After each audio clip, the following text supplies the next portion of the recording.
Boa noite, meus irmãos. Tem alguém aqui que está pela primeira vez na nossa casa? Olha que bonito! Todo mundo já é frequentador assíduo por aqui. Mas de alguma forma, vocês foram convidados, intuídos a estarem aqui hoje para escutar eu estar falando sobre esse tema tão relevante na atualidade, que é a adultização. Por que esse tema chegou no dia de hoje, dia 17 de junho? Ele é um tema que foi tratado no segundo encontro da família realizado pela nossa casa no dia 26 de outubro, agora que passou. E as famílias que aqui estiveram, houve a sugestão de trazer a palestra, então, para um momento da segunda-feira, onde nós temos um número maior de participantes, para tratar desse tema tão relevante que teve ainda esse ano, não faz muito tempo, foi muito falado nas redes sociais, né? Foi levantado esse tema da adultização, mas já é um tema utilizado pela psicologia há bastante tempo. Então, nós vamos saber o que é adultização, né?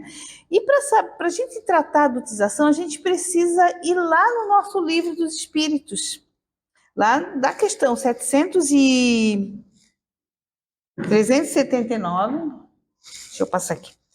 Da 379 até a 385, tem um capítulo chamado Infância, da infância, né? Eu resumi aqui alguns capítulos. E quando a gente fala de infância na doutrina espírita, a gente está falando de um espírito que nasceu, que está chegando aqui, e ele é muito flexível, ele é muito maleável para estar recebendo os ensinamentos deste mundo. Então, se ele chega naquela família, é aquela família, os primeiros mestres que vão estar conduzindo ele nessa encarnação em específico que ele está. Então, é um período de adaptação e renovação moral. Enquanto a alma está mais maleável e sensível, pode receber melhor as orientações e influências educativas dos pais. Então, os pais, na infância, eles têm um papel fundamental. Quando a gente fala de pais, a gente está falando também de responsáveis, cuidadores, quem está com essa criança na condução da vida dela, incluindo as escolas também. O espírito que anima o corpo de uma criança é perguntado, né? Allan Kardec pergunta. O espírito que anima o corpo de uma criança é tão desenvolvido quanto o espírito de um adulto? Sim, ele é tão desenvolvido que ele vem de encarnações anteriores. Porém, ele só pode responder, só pode estar atuando de acordo com o amadurecimento da parte do corpo dela. Ela ainda é imatura em relação corporal, mas o espírito é um espírito já adiantado, já vem de outras encarnações. Então, algumas faculdades são limitadas por conta disso, da falta da questão da maturidade física. O espírito da criança pensa como criança enquanto encarnado? Não exatamente. E não faltam aí modelos e exemplos de crianças que têm um discurso que a gente fala assim, onde é que foi que aprendeu, né? Uma conversa assim, às vezes um pouco mais ampliada, um discurso muito elaborado, são já ensinamentos que ele já vem trazendo de outra encarnação. Então, a inteligência só se mostra conforme os órgãos cerebrais se desenvolvem. Mas se a gente vê o feto ainda na vida intrauterina, o cérebro daquele bebezinho lá é o primeiro que se desenvolve. Ele fica aquela parte maior, vai se desenvolvendo e depois as demais partes do corpo. Então, o nosso cérebro ele é muito importante, ele se desenvolve bastante cedo, mas ele tem uma vida de ampliação bastante lenta, enquanto nasce vai amadurecendo até chegar na fase adulta. Por isso que a gente está sempre aprendendo, né? Não tem como a gente dizer que já sabe tudo. Então, vamos conceituar o que é adultização? A gente fala assim, a adultização seria uma infância antecipada, ou seja, uma abreviação do tempo de infância. Considera-se infância um tempo de vida da criança da parte que nasce até 12 anos. Chega a 13, entra na adolescência, depois vai evoluindo, entra na vida adulta, Mas a criança tem esse período de 12 anos para ser criança, para brincar, para fazer todas as coisas que são de criança, e inclusive aprender muita coisa. A criança evolui muito. Quer ver no primeiro ano de vida, né? A criança no primeiro ano de vida, ela nasce, aí ela tem todo o desenvolvimento, ela engatinha, depois ela fica em pé, depois ela caminha, nasce dentinho, e tudo acontece no primeiro ano de vida, onde ela começa a adquirir depois um pouco mais de autonomia. E vai evoluindo. Então, o que é adultização? É um processo em que crianças assumem comportamentos, responsabilidades e aparências de adultos antes do tempo natural. É muito comum a gente ver, principalmente nas redes sociais, as crianças com certos comportamentos, como se estivesse imitando o adulto que estivesse com ela, e às vezes é isso, mas principalmente se baseando naquilo que ela está vendo na rede social. Por quê? Porque ela está tempo demasiado nas telas e antecipado esse tempo de tela. Uma criança deveria, pela Organização Mundial de Saúde, ela deveria estar isenta de telas até 1000 dias de vida. Ou seja, dá mais ou menos em torno de 3 anos, ela não precisa disso. Ela tem muita coisa para aprender dos seus cuidadores, das pessoas que estão próximas a ela, que não precisaria estar exposta à tela. Não é comum eu escutar lá no meu trabalho que os pais dizem que para a criança se alimentar, é colocado um celular assim, ó, na mesinha que ela se alimenta, aí bota um filminho ali, ela fica vendo o filminho e a mãe lá, né? Então, bem pequenininha já tem esse estímulo ali, às vezes bem próximo dos olhos, e a criança não sabe nem o que está comendo, não mastiga de qualquer jeito, mas o foco está na tela, porque a tela ela é viciante. Por que que ela é? Porque ela está ali colorida, ela está ali com música, e apenas um botão ou um dedinho, a pessoa já resolve muita coisa. Nós resolvemos a nossa vida, né, através de uma tela. E nós adultos é que proporcionamos a tela à criança, né? Não é ela que chega até essa tela. Então, esse comportamento adultizado está mais associado às redes sociais. Então, isso acaba fazendo com que a criança perca parte da sua infância, porque ela acaba deixando de fazer as coisas da infância para ficar mais tempo. Tem um texto muito legal que fala sobre os filhos do quarto. Alguém de vocês aqui conhece algum adolescente que fica a maior parte do tempo no quarto, né? Fica no quarto. O quarto é o mundo dele. Aí a gente pergunta, mas por que você não sai? Não, eu tenho lá, eu tenho a minha televisão, eu tenho meu computador, eu tenho comida, eu tenho tudo que eu quero, eu tenho. Então, assim, por que eu vou sair? Por que eu vou ver gente, né? Por que eu vou trocar com pessoas reais se eu posso ter amigos também virtuais? E assim se torna ciclos muito perigosos nesse lugar, e os pais bem tranquilos porque os filhos estão dentro de casa. Então, ele está aqui em casa, está perto de mim, está seguro. Mas os filhos do quarto se fala do abandono também.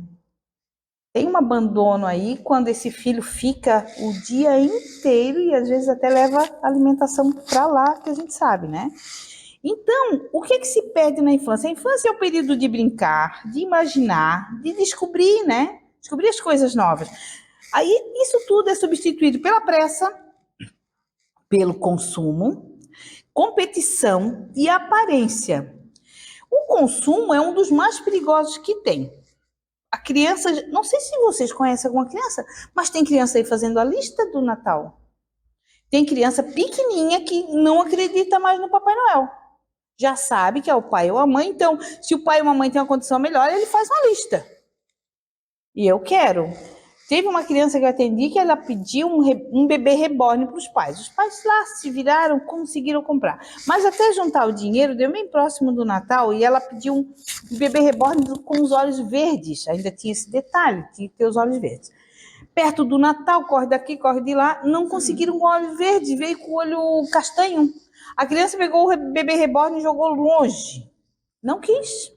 Culpou os pais por não ter satisfeito um desejo dela, que era um bebê reborn de olhos verdes. E aí a gente pensa, né?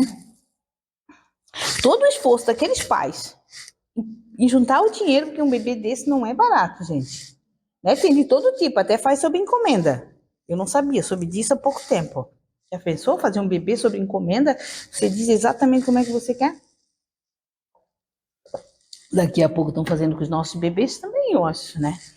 Então, essa menina jogou longe, não quis, ficou muito chateada, estragou o Natal de todo mundo. Para a gente ver o quanto a gente proporciona esses filhos e vai proporcionando essas crianças e vai compensando a nossa ausência, porque essa enxurrada de coisas que nós vamos dando para os nossos filhos não é nada mais, nada menos do que compensar a nossa ausência para ter condições de dar para essa criança tudo que a gente não teve, não é? Eu canso de ouvir isso, né? Ah, eu quero dar para meu filho tudo que eu não tive, mas eu quero dar de tudo para ele que eu não tive. E aí fica a falta, e é justamente o que a criança precisa daquela presença. Que o pai está fora, a mãe está fora trabalhando, para poder não deixar faltar nada. E não falta nada, às vezes o que a criança precisa é da presença. Não sei se vocês conhecem aquela história do nó do lençol. Não conhece a do nó, do lençol com o nó?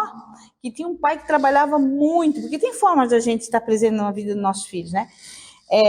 O pai trabalhava muito, é uma história que se conta, e aí, como ele saía muito cedo, o filho dele estava dormindo, chegava muito tarde, o filho estava dormindo, ele combinou com o filho: ó, eu vou sair cedo, mas eu vou lá no teu quarto, vou te dar um beijo, e para você saber que eu estive lá, eu vou dar um nó na pontinha do lençol.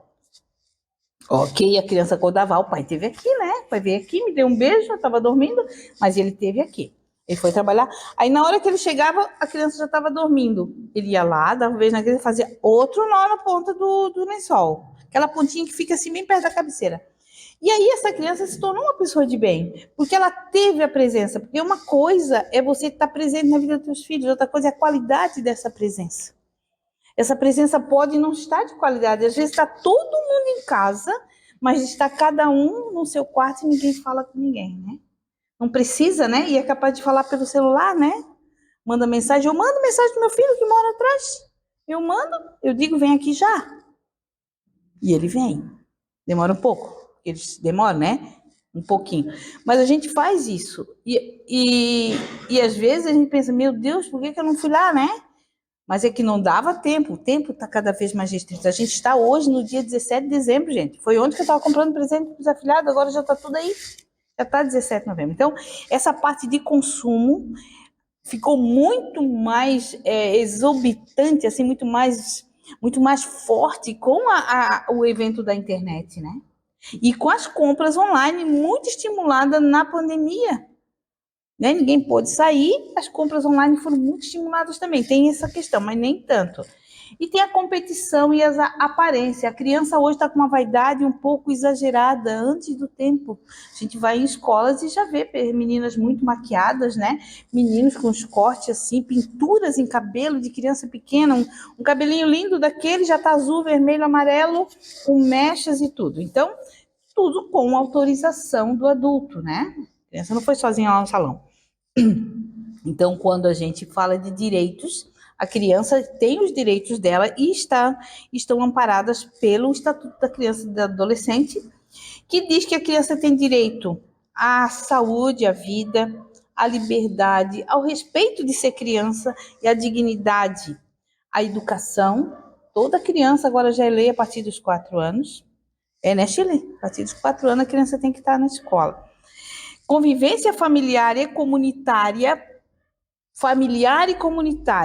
é estar em família e ter a socialização secundária. Ela ter um esporte onde ela possa participar, ela ter amigos fora de ser virtual, é ela andar de bicicleta, ela fazer as coisas que são de criança.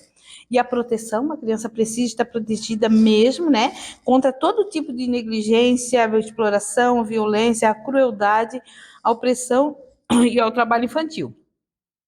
Tem direito a um nome e a dizer que país que ele nasceu, que nacionalidade eu sou. E ter orgulho disso, né? Muito bem. As causas modernas da infantilização, né? E da adultização, porque tem adultos infantilizados, né?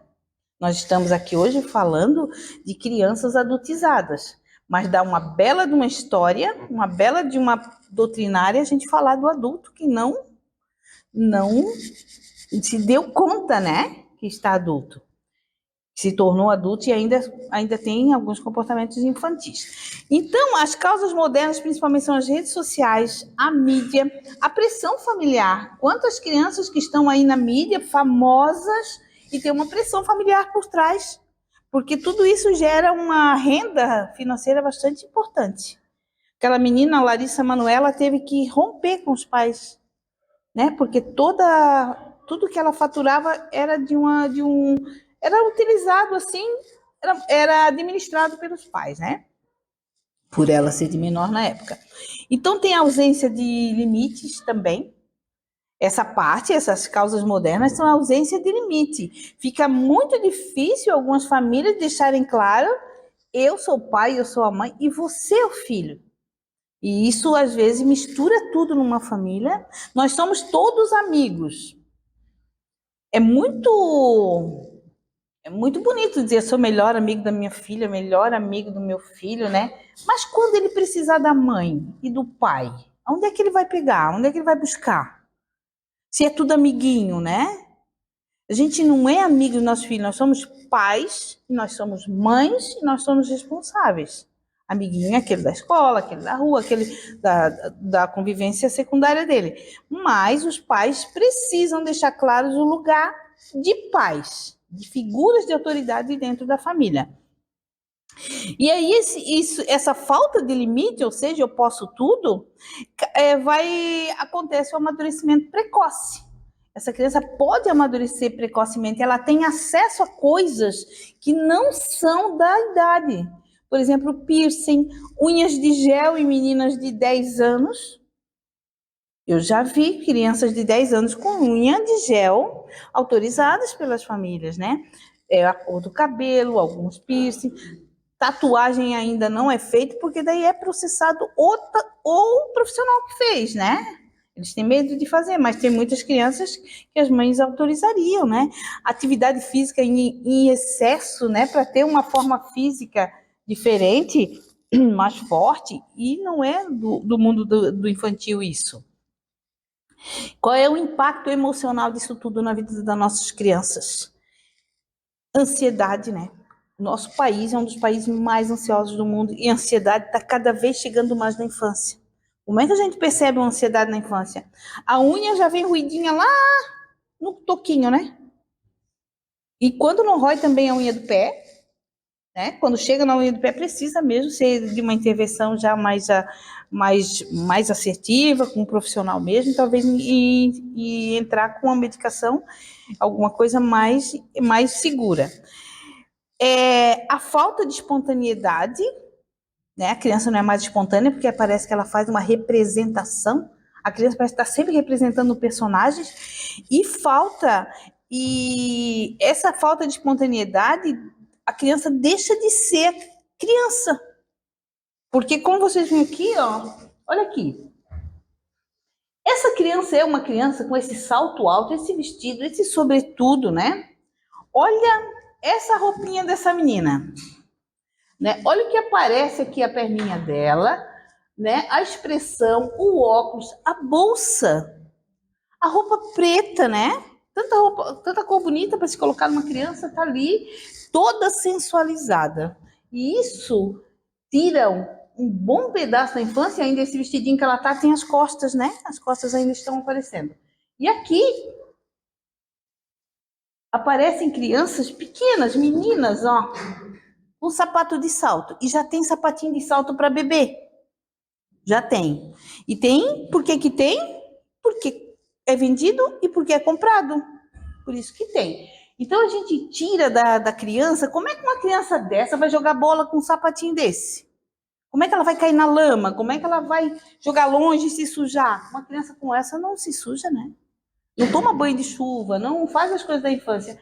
E aí fica assim, ó, fica numa insegurança muito grande, porque eu não sou importante, eu não sou famosa, eu não sou rica, eu não sou. E a rede social promove um lugar onde tudo é perfeito, né? O que é bonito se posta, os bastidores a gente deixa, né? deixa guardado, não mostra, porque não é preciso ninguém saber. Mas todo mundo é preciso saber que eu estou bem. E não é verdade, porque não tem como a gente estar bem sempre, gente. A gente oscila, né? Principalmente a mulher, né, gente? Como a gente oscila. Num dia só, a gente tem várias emoções. Ainda bem. Já pensou tu ser triste a vida toda ou alegre a vida toda? Seria insuportável, não dá?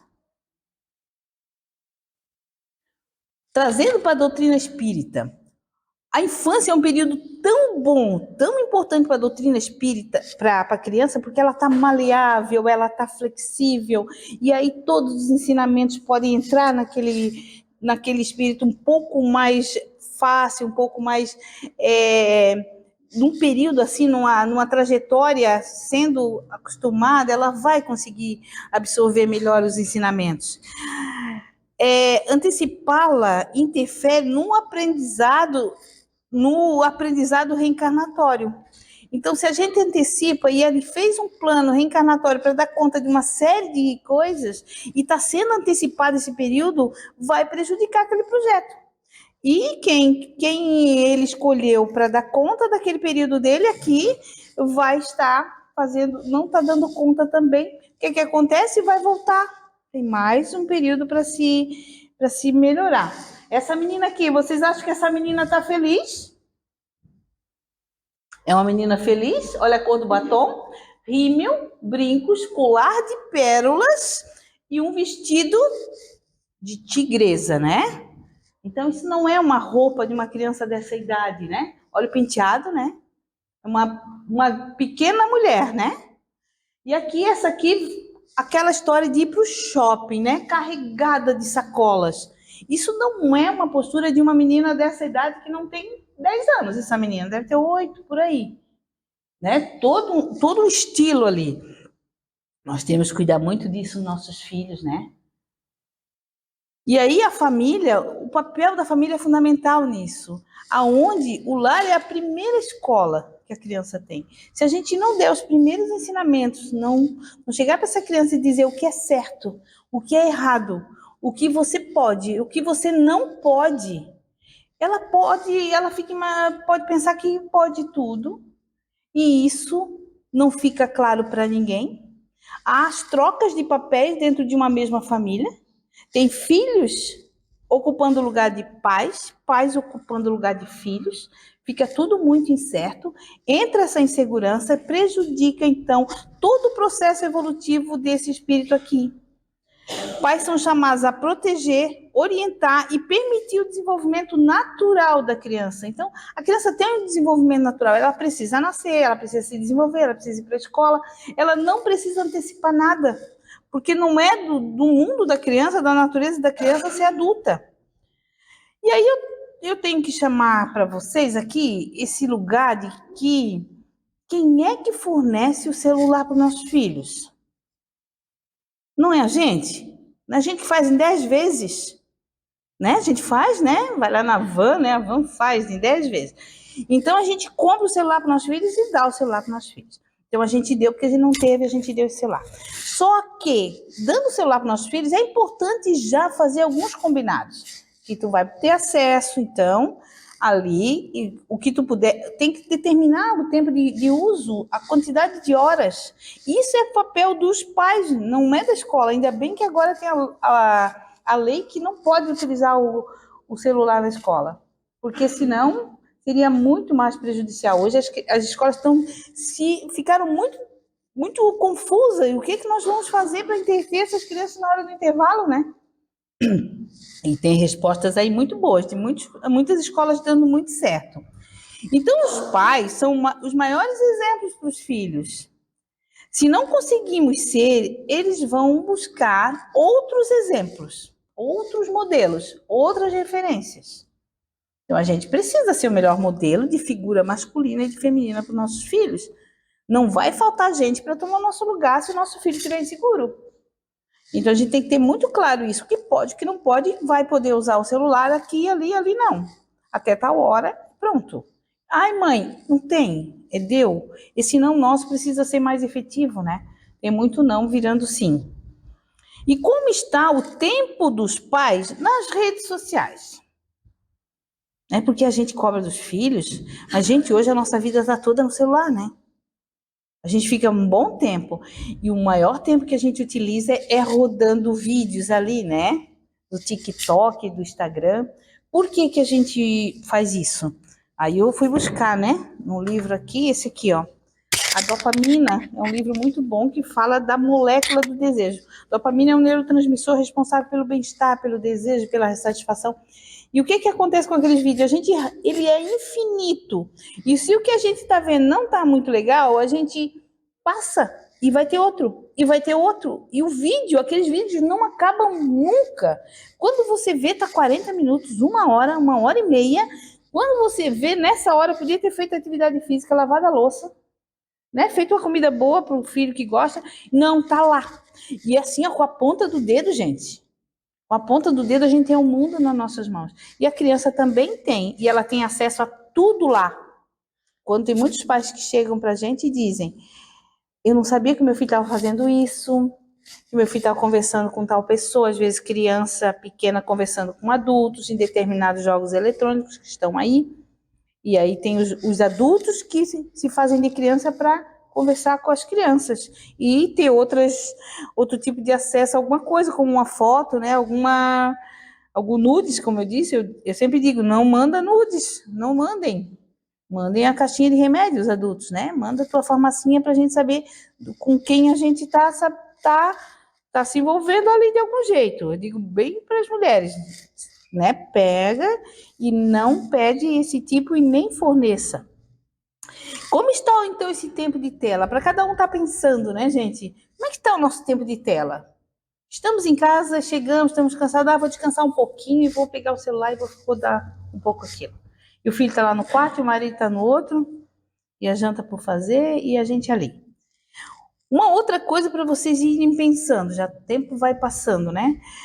Na hora de refeição, não pode ter celular na mesa. Tá claro para algumas famílias ou não tá? Pega uma bandejinha, pega qualquer coisa, se tem o hábito de comer junto, não pode ter celular na mesa, gente. Como é que você vai estar comendo e estar respondendo mensagem? Porque assim, ó, uma mensagem lá, a gente escuta aquele barulhinho da mensagem e a gente já tem aquela coisa de ir lá ver quem é, né? Mas dá para esperar um pouco. Termina a tua refeição, depois você vê isso. Hora da refeição é sagrada. É sagrada. Nós não podemos ter intervenção assim. A única intervenção que dá para ter na hora das refeições é saber como é que está a vida do outro, como é que foi teu dia, como é que foi, conversar entre si, a família, né? E aí, esse uso exagerado do celular, nós vamos encontrar a nomofobia, que ele é um transtorno já identificado, que é o um medo exagerado, uma ansiedade excessiva de ficar sem o celular ou de estar perto de acabar essa bateria, de não ter um carregador, uma preocupação, uma irritabilidade se ali naquele lugar não tem internet, os jovens não estão indo mais passear no sítio porque lá não tem internet. Eu não vou mais para tal lugar, não tem internet. E a bateria vai ficando fraca e eles vão ficando ansiosos.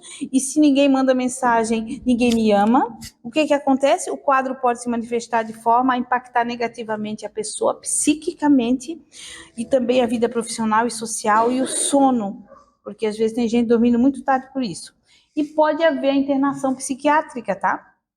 Porque causa uma dependência tecnológica. É uma síndrome nova, é um transtorno novo. Então, a palavra é uma junção do sem celular e fobia, no mobile e fobia, que então é um medo exagerado de ficar sem um aparelho. Porque hoje o aparelho faz parte do nosso corpo, né? Como se fosse um complemento. Você vai passear, esquece a escova de dente, esquece o secador, esquece isso, esquece aquilo, mas não esquece o celular, né? Não esquece o carregador, não. Se esquece o carregador, você dá o jeito de encontrar. Mas a gente tem isso, então já tem um transtorno psiquiátrico que desenvolve esse sentir em relação ao medo de ficar sem esse celular, esse equipamento, né? E o valor da infância é um momento sagrado em que o espírito se prepara para a vida adulta e deve ser vivido plenamente. Então tem que fazer da infância as coisas que são da infância. O perigo da exposição digital, a internet antecipa muitos padrões, né, de comportamento, de desejos que não é daquela idade. Tem desejo de ter batom, desejo de ter uma bolsa, desejo de coisas que não são da idade. Então ela passa a ter desejos que não são daquela fase e isso antecipa padrões. É preciso acompanhamento e orientação constante dos pais e responsáveis. Por isso que os consultórios estão cheios de crianças e de pais que não sabem mais o que fazer, né?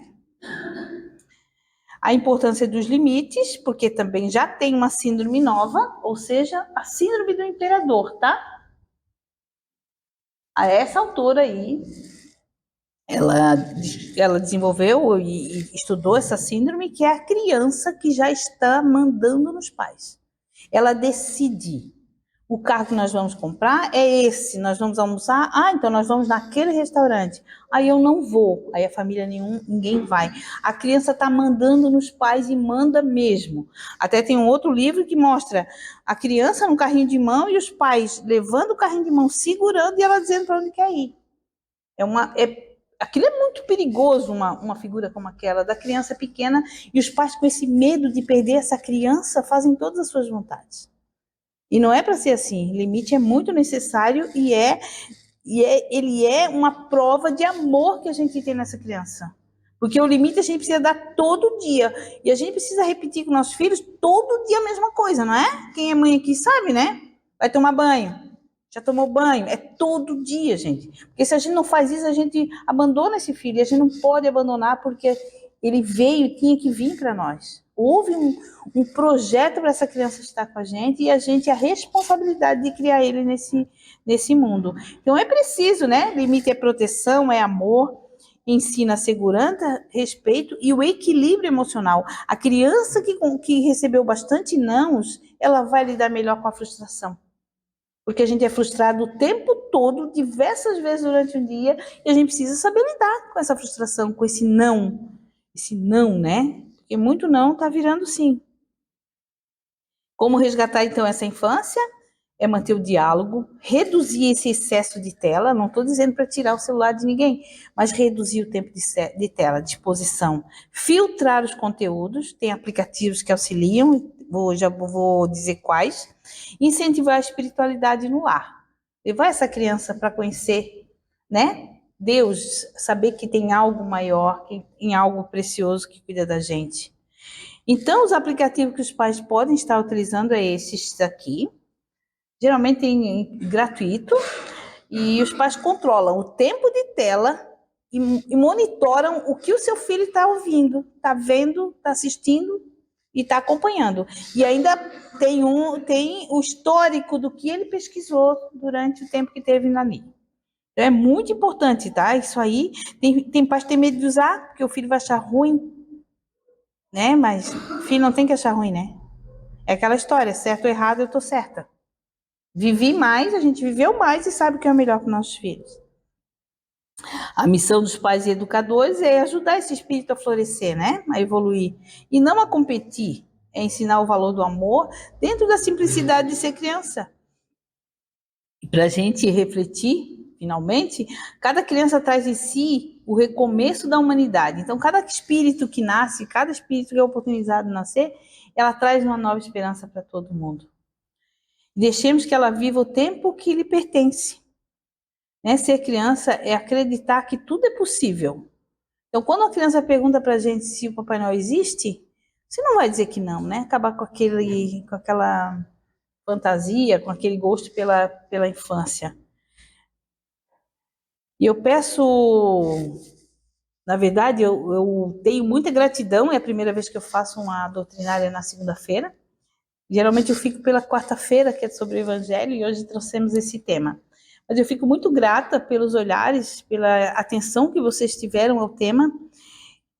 Procurei associar ao Espiritismo, né, a nossa doutrina. É um tema novo, um tema recente, mas tem tudo a ver com a evolução da criança aqui na Terra, nessa encarnação. E que a gente possa preservar esse sagrado da criança, que é ser criança, sem antecipar nenhuma fase, né?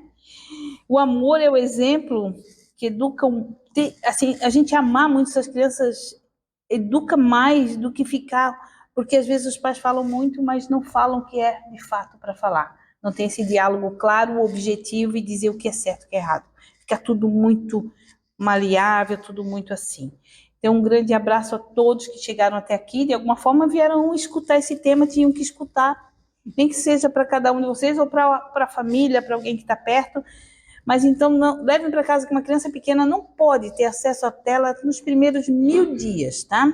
Até os 3 aninhos não precisa, não tem necessidade. Mostrem a elas o mundo.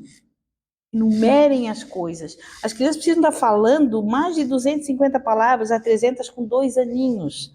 E isso precisa ser ensinado, ela não vai aprender sozinha. Então a criança chega a 3, 4 anos e fala 20 palavras, porque está tudo pronto no celular. Não vamos causar esse dano nas nossas crianças, né? Tem criança que não tem nada, foi só falta de estímulo. Tá bom? Muito obrigada, gente. Boa noite. Fiquem com Deus.